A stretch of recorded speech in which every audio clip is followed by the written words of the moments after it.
William Faulkner once wrote, "The past isn't dead and buried. In fact, it isn't even past." Legalized discrimination, where blacks were prevented, often through violence, from owning property, or loans were not granted to African American business owners, or black homeowners could not access FHA mortgages, or blacks were excluded from unions, or the police force, or the fire department, meant that black families could not amass any meaningful wealth to bequeath to future generations. That history helps explain the wealth and income gap between blacks and whites and the concentrated pockets of poverty that persist in so many of today's urban and rural communities.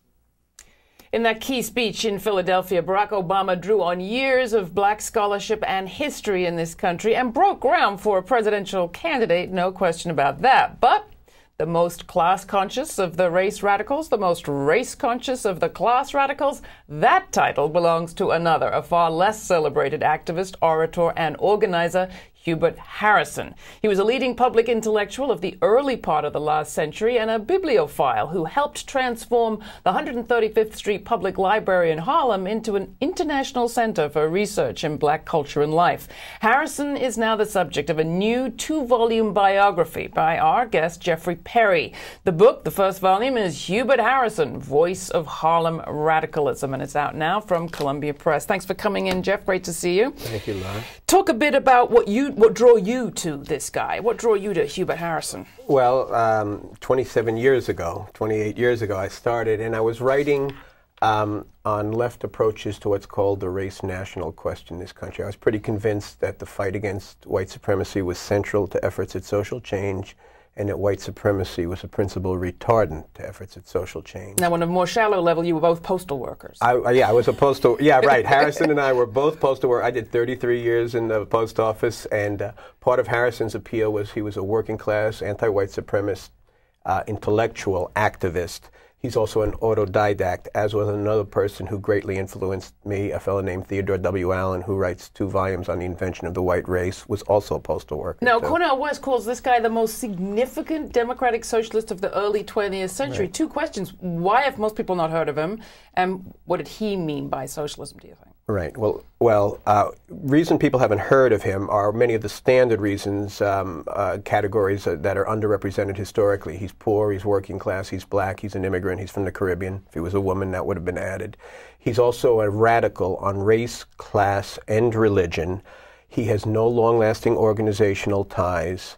He dies young at 44, is not martyred like Malcolm and Martin, nor does he live 50 more years like Du Bois. What year? He dies in 1927 at age 44 in Bellevue Hospital in New York, appendicitis-related condition, suddenly.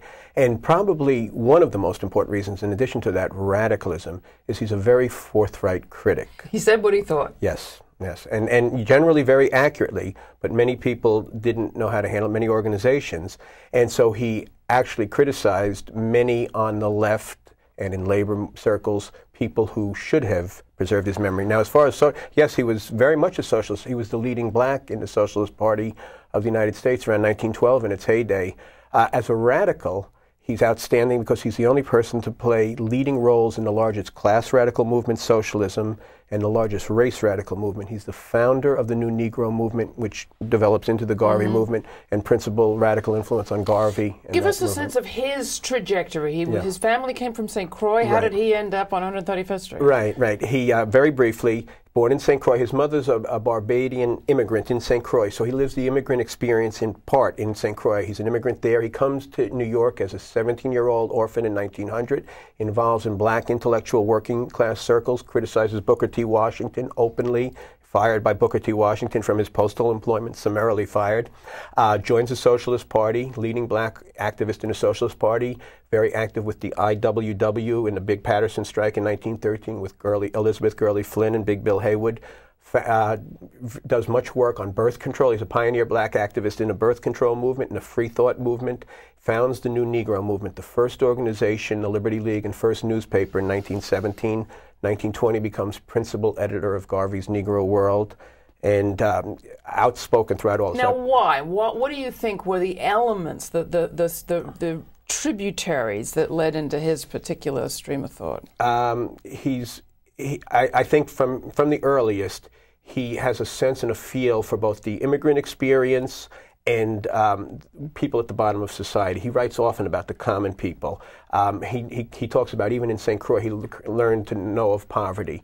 When he comes to the U.S., like so many of the early 20th century Caribbean immigrants, he is shocked by the virulence of white supremacy in this country. He, Claude McKay, Marcus Garvey, they all commented. McKay said it very well, "I never encountered such a bitter racial hatred." No, one of his most famous statements was that politically, the Negro, as he called him, is the touchstone of the modern democratic idea. Yeah. What do you mean? Profound. Touchstone, for people who don't know what the word means, and I had to look it up myself, a touchstone is a black stone rubbed against, you use it to rub against gold to test the purity of gold, so it's a wonderful choice of words.